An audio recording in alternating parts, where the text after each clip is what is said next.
The moment her words hit me, it felt like a blade had slipped between my ribs, cold and precise, leaving no blood but stealing my breath.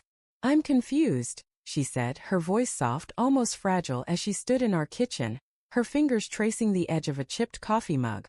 The late afternoon light slanted through the window, catching the dust motes suspended in the air, and I stood frozen, staring at the woman I'd loved for 12 years, wondering when confusion had become a synonym for betrayal.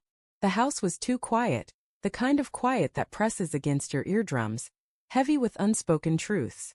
I'd come home early, expecting to surprise her with takeout from that Thai place she loved, but the bags sat untouched on the counter, their grease stains spreading like accusations.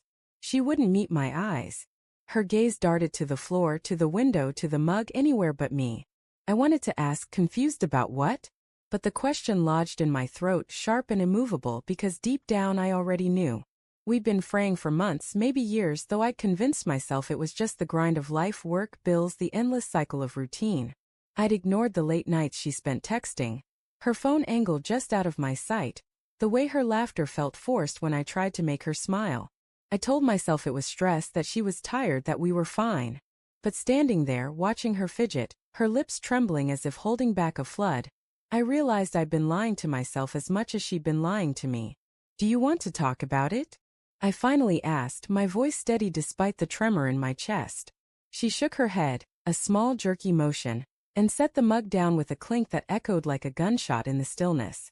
"Not now," she whispered, and the words felt like a door slamming shut. I nodded, because what else could I do?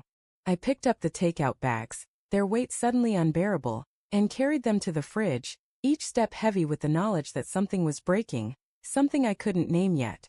That night, I lay awake beside her, the space between us in bed wider than the Grand Canyon. Her breathing was shallow, uneven, as if she too was wrestling with ghosts in the dark. My mind churned, replaying every moment of the past year. The canceled dinners, the vague excuses, the way she'd started locking her phone. I wanted to shake her awake, demand answers, but fear held me back. What if the truth was worse than the not knowing? What if I wasn't ready to hear it? The next morning she was gone before I woke up. A note on the counter read, "At yoga. Back later." Her handwriting was hurried, the letters slanting as if trying to escape the page.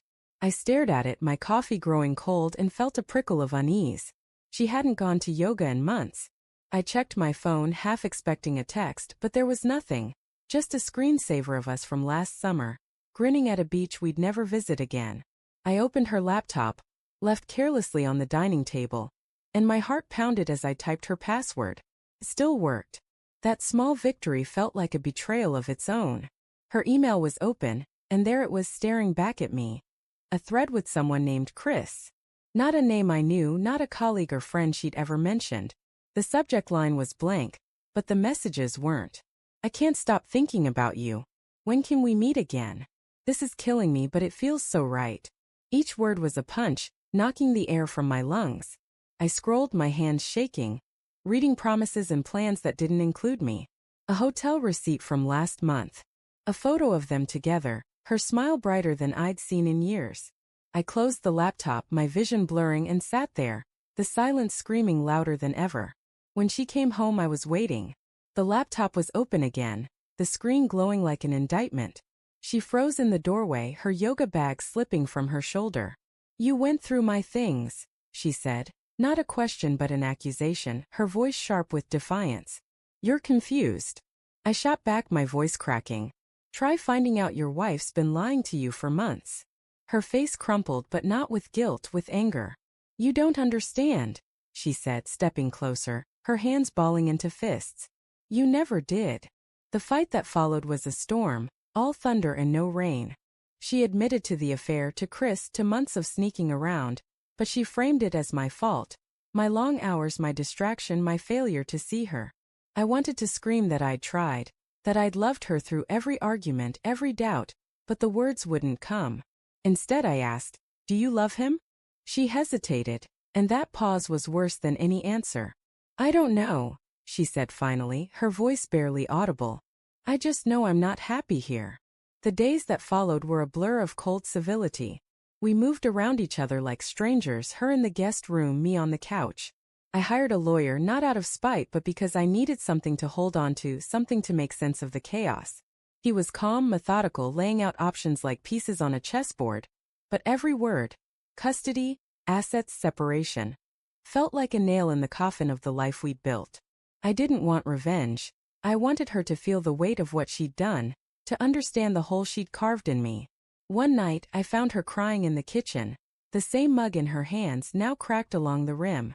"I didn't mean for this," she sobbed, and for a moment, I saw the woman I'd married, flawed, human, lost. I wanted to hold her, to tell her we could fix it, but the image of her with him, laughing free, burned too brightly. "You chose this," I said, and the words tasted like ash. She nodded, tears falling onto the counter, and I walked away, my heart breaking all over again.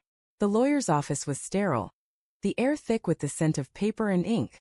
We signed the papers in silence, her signature shaky, mine deliberate. Outside, the sky was gray, heavy with the promise of rain. I didn't look at her as we left, didn't say goodbye.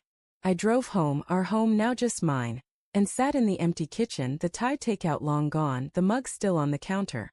I picked it up, felt the crack under my thumb and let it fall. It shattered, pieces scattering across the floor. And I stood there, staring at the mess, knowing some things can't be put back together.